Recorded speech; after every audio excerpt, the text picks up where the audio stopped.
नमस्कार साथियों, कैसे हैं आप सभी। आशा करते हैं साथियों आप लोग बेहतरीन होंगे और आपकी पढ़ाई भी एकदम बेहतरीन ढंग से चल रही होगी।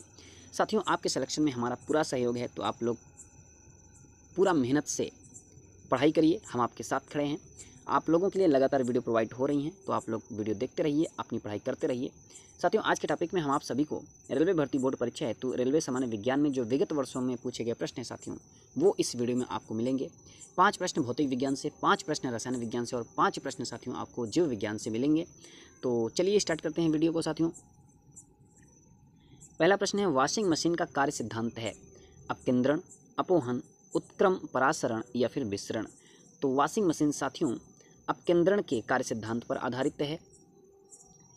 वह प्रतिक्रिया बल जो परिमाण में अभिकेंद्रीय बल के बराबर होता है, परंतु जिसकी दिशा अभिकेंद्रीय बल के विपरीत अर्थात केंद्र से बाहर की ओर होती है। अपकेंद्रीय बल जिसे हम सेंट्रीफ्यूगल फोर्स भी कहते हैं, वो कहलाता है। कपड़ा साफ करने की मशीन, दूध से मक्खन निकालने की मशीन आदि अपकेंद्रीय बल के सिद्धांत पर कार्य करते हैं साथियों। अगला प्रश्न है, निम्नलिखित में कौन सी राशि सदिश नहीं है? विस्थापन, वेग, बल या फिर आयतन। तो कौन सी राशि है साथियों? तो आयतन जो है वो आपकी सदिश नहीं है, बाकी विस्थापन, वेग और बल जो हैं आपकी सदिश राशि हैं।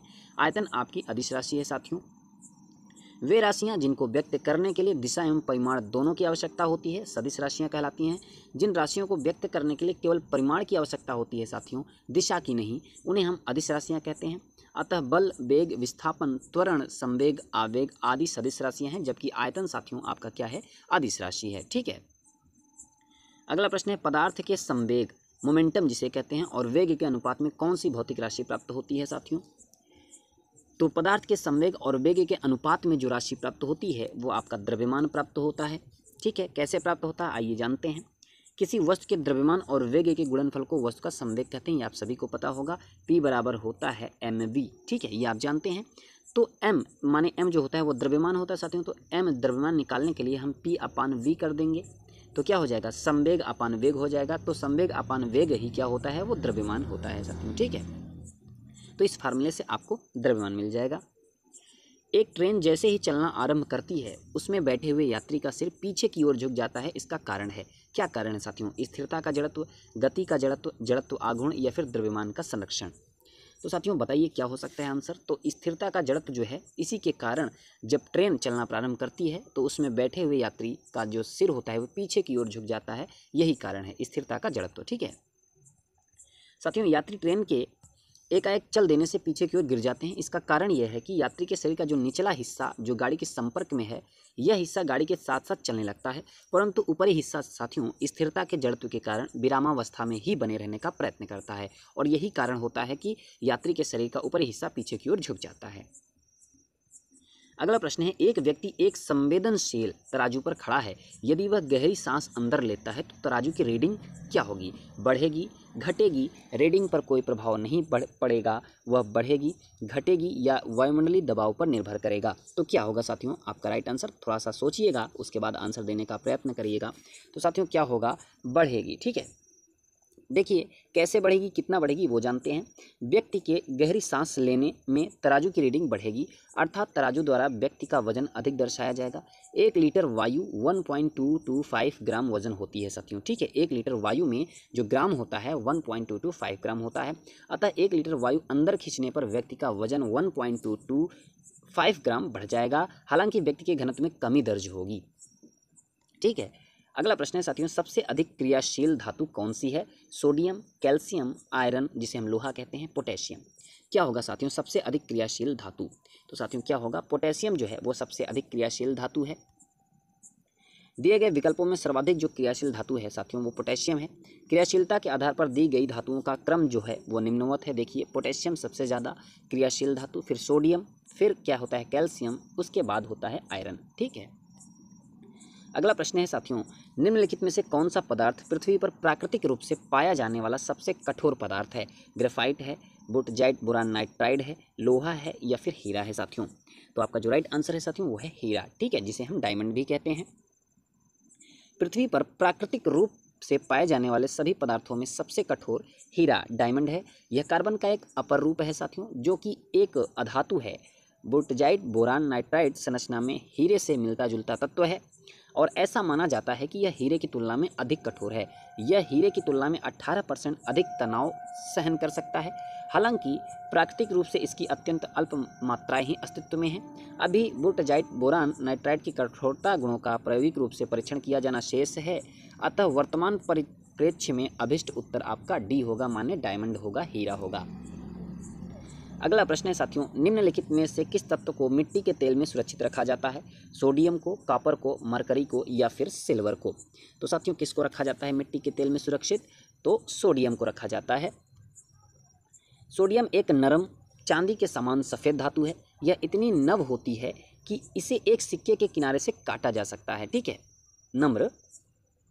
नम्र कर लीजिएगा साथियों।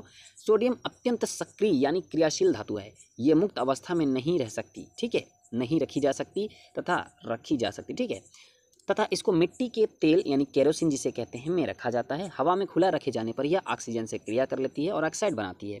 सोडियम धातु की जल से अधिकता होती है। यह जल से प्रतिक्रिया करके हाइड्रोजन और ऊष्मा की पर्याप्त मात्रा उत्पन्न करती है। इस ऊष्मा से हाइड्रोजन गैस में आग लग जाती है साथियों। ठीक है,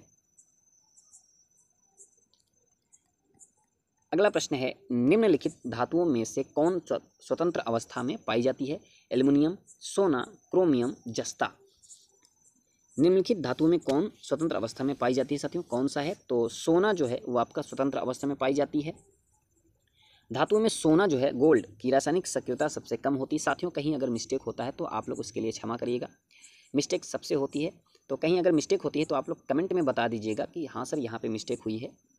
ठीक है, जिसके कारण यह स्वतंत्र अवस्था में पाई जाती है। धातुओं की घटती हुई ऊपर से नीचे की ओर रासायनिक सक्रियता का क्रम निम्नलिखित है, जैसे कि lithium, potassium, barium, strontium, sodium, calcium, magnesium, aluminium, manganese, zinc, chromium, iron, cadmium, cobalt, nickel, tin, lead, copper, mercury, silver, platinum और गोल्ड। ठीक है, तो स्वतंत्र अवस्था में सोना जो है वो पाया जाता है। प्लास्टर ऑफ पेरिस साथियों बना होता है मार्बल का, सीमेंट का, जिप्सम का या फिर चूना पत्थर का? किसका बना होता है प्लास्टर ऑफ पेरिस? तो साथियों जिप्सम का बना होता है।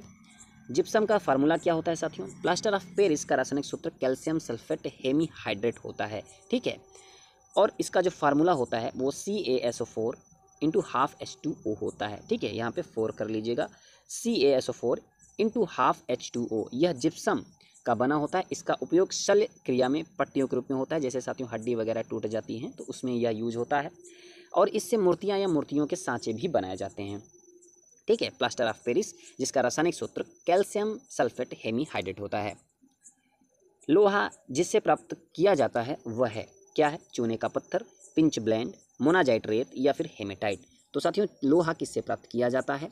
तो लोहा जो है वो हेमेटाइट से प्राप्त किया जाता है। यह एक अयस्क है। ठीक है, हेमेटाइट से लोहा प्राप्त होता है, जबकि मोनाजाइट रेत से थोरियम प्राप्त होता है। पिंच ब्लेंड से यूरेनियम प्राप्त होता है। अगला प्रश्न है, निम्नलिखित में से कौन मछली नहीं है? स्टार फिश, साफ फिश, पाइप फिश या फिर गिटार फिश? तो मछली नहीं है, आपको ये बताना है साथियों। आप फिश लास्ट में है तो इससे ये ना समझिएगा कि इसमें सारी मछली हैं। क्वेश्चन में इसलिए पूछा गया है मछली नहीं है। तो साथियों स्टार फिश जो होती है वो मछली नहीं है। कुछ समुद्री जंतुओं के नाम मछलियों के नाम से मिलते जुलते हैं, परंतु ये मछलियाँ नहीं हैं, जैसे jelly fish, star fish, silver fish, cuttle fish, hag fish, razor fish, cray fish इत्यादि। तो ये जो हैं साथियों ये मछलियों के नाम से मिलते जुलते नाम हैं, परंतु ये मछलियाँ नहीं होती हैं, कुछ समुद्री जंतुओं के नाम हैं।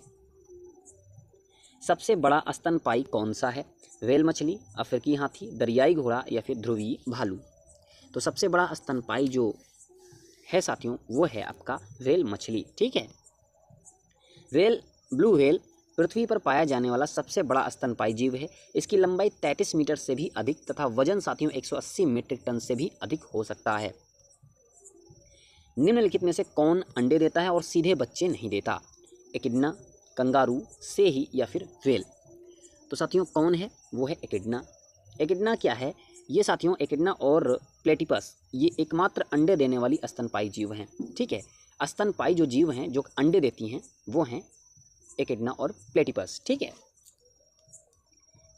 उड़ने वाला स्तनपायी है जगुआर, शुतुरमुर्ग, पेलिकन, चमगादड़। साथियों उड़ने वाला, समझ रहे हैं आप बात को? उड़ने वाला स्तनपायी है। तो साथियों चमगादड़ जो है वो उड़ने वाला स्तनपायी है। चमगादड़ आकाश में उड़ने वाला एक स्तनधारी प्राणी है साथियों, जो पक्षी वर्ग में नहीं आता। ये पूर्ण रूप से निशाचर प्राणी है, माने रात्र में चलने वाला जो प्राणी होता है ना, उसी को निशाचर बोलते हैं। यह एकमात्र ऐसा स्तनधारी है साथियों जो उड़ सकता है। इसके अग्रबाहु पंख में परिवर्तित हो जाते हैं। इसके अग्रबाहु पंख में परिवर्तित हो गए हैं, जो देखने में झिल्ली के समान लगते हैं। त्वचा की यह झिल्ली गर्दन से लेकर हाथ की अंगुलियों तथा शरीर के पार्श्व भाग से होती हुई पूंछ तक चली जाती है एवं पंख का निर्माण करती है। ठीक है, अब साथियों आप सभी को क्या बताएं, गाँवों में क्या कहते हैं, फटनी के नाम से भी जानते हैं, फटनी कहते हैं। बाकी चमगादड़ वास्तविक नाम है साइंस की भाषा में। ठीक है, और जो स्टूडेंट जो साथी हमारे गाँव से होंगे उनको पता होगा क्या होते हैं। ठीक है, तो साथियों कैसी लगी है वीडियो जरूर बताइएगा। वीडियो पसंद आई है तो एक लाइक और चैनल को सब्सक्राइब जरूर करेगा और अपने साथियों तक शेयर करिएगा जो साथी आपके तैयारी से जुड़े हुए हैं और इस एरिया में तैयारी कर रहे हैं।